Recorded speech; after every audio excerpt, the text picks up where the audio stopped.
बच्चों, toppers series की पहली क्लास में आपका स्वागत है। इस क्लास में हम पढ़ेंगे अध्याय 1 वास्तविक संख्याओं का भाग पहला पार्ट 1। और इस पार्ट 1 में हम पढ़ने वाले हैं एक्सरसाइज 1.1 का फुल इंट्रोडक्शन। तो चलिए वीडियो शुरू करते हैं। दोस्तों, हमें चैप्टर 1 में पढ़ना है। चैप्टर 1 में पढ़ना है वास्तविक संख्याएं। क्या पढ़ना है दोस्तों? वास्तविक संख्याएं, रियल नंबर। तो आइए चैप्टर शुरू करने के पहले हम समझ लेते हैं चैप्टर के बारे में। तो इसमें हमारी 2 एक्सरसाइज हैं। कितनी एक्सरसाइज हैं दोस्तों? 2 एक्सरसाइज है। एक्सरसाइज 1.1 और एक हमारी है एक्सरसाइज 1.2। तो इस चैप्टर में हम 2 एक्सरसाइज का अध्ययन करेंगे। हर एक एक्सरसाइज को लगाने के पहले, चाहे वो 1.1 हो या 1.2 हो, तो हम इंट्रोडक्शन वीडियो लेके आएंगे उसके बारे में। तो आज का जो वीडियो रहेगा एक्सरसाइज 1.1 का इंट्रोडक्शन वीडियो रहेगा।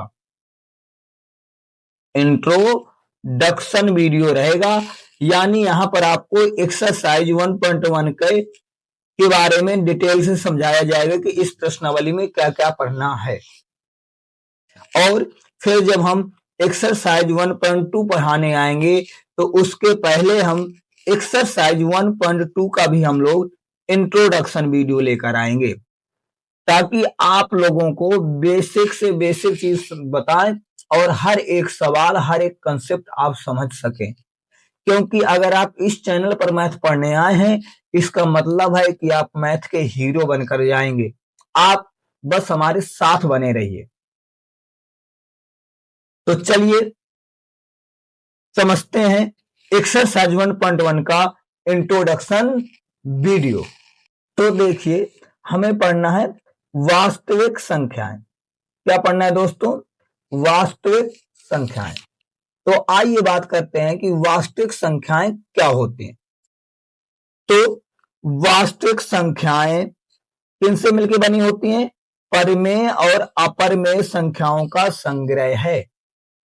एक बात नोट रखिएगा कि वास्तविक संख्याएं क्या हैं? वास्तविक संख्याएं परिमेय और अपरिमेय संख्याओं का संग्रह है। कि जितनी भी आपकी परिमेय होंगी और जितनी भी आपकी अपरिमेय होंगी, सभी का संग्रह क्या कहलाएगा? वास्तविक संख्याएं। और इन संख्याओं को, जो वास्तविक संख्याएं हैं, उनको हम क्या कर सकते हैं? संख्या रेखा पर प्रदर्शित कर सकते हैं। वास्तविक संख्याओं को हम लोग क्या कर सकते हैं? संख्या रेखा पर प्रदर्शित कर सकते हैं। और ये जो वास्तविक संख्याएं होती हैं वो कैसे हो सकती हैं? धनात्मक भी हो सकती हैं और हमारी ऋणात्मक भी हो सकती हैं।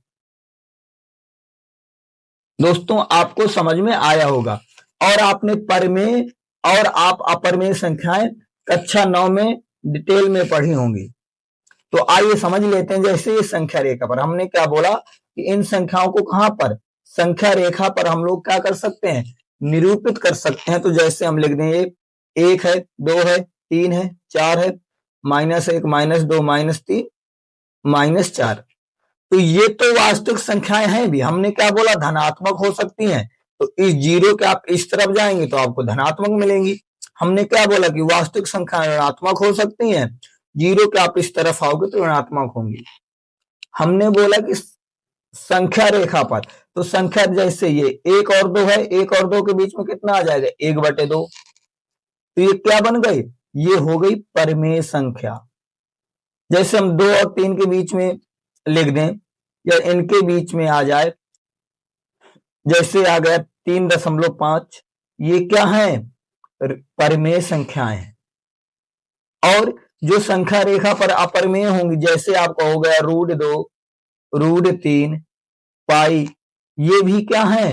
वास्तविक संख्याएं। और इनको हम लोग क्या कहते हैं? परिमेय कहते हैं। आई होप आपको ये समझ में आया होगा। तो आइए अब इस प्रश्नावली के पढ़ने के पहले आइए एक टॉपिक पर और चर्चा कर लेते हैं। तो अगला टॉपिक है हमारा अंक गणित की आधारभूत परिमेय। अगला टॉपिक क्या है?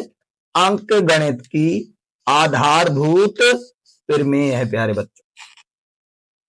ये क्या होता है? आइए इसे भी समझने का प्रयास करते हैं।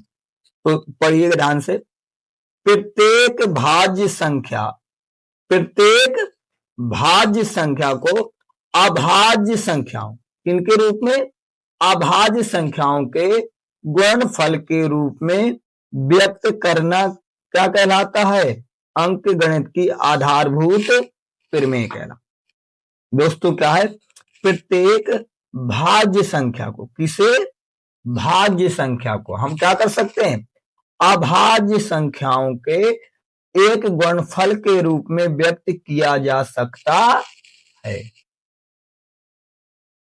वो हमारा क्या कहलाएगा? अंकगणित की आधारभूत प्रमेय कहलाएगी।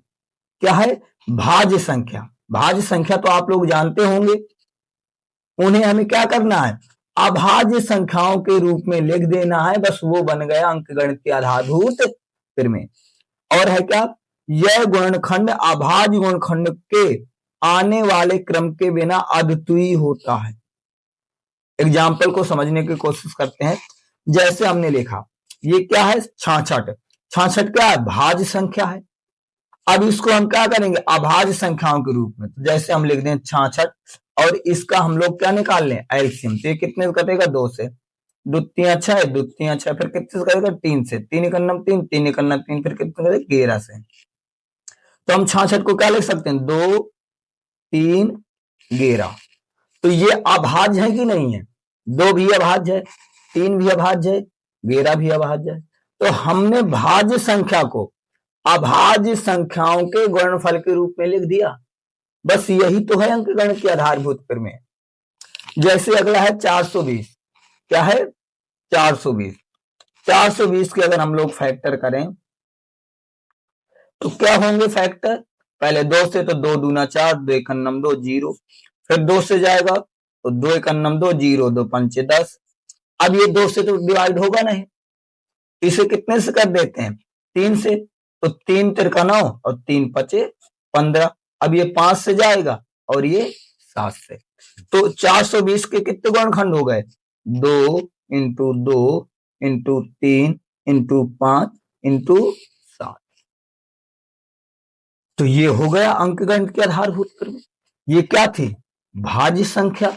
और इन्हें हमने क्या लिख दिया? अभाज्य संख्याओं के गुणनखंड कर दिए कि नहीं कर दिए? 2 भी अभाज्य है, 3 भी अभाज्य है, 5 भी अभाज्य है, 7 भी अभाज्य है।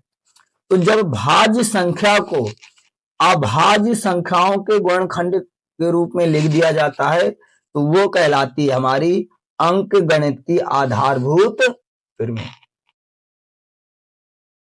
तो दोस्तों ये था हमारा एक्सरसाइज 1.1 का इंट्रोडक्शन वीडियो। आई होप आपको समझ में आया होगा। तो अब हम अगली वीडियो में एक्सरसाइज 1.1 के बारे में हम लोग अध्ययन करेंगे और इनके सवालों को बिल्कुल सिंपल तरीके से बेसिक कंसेप्ट के साथ लगाने की कोशिश करें। तो दोस्तों बस आज की वीडियो में इतना ही रहेगा।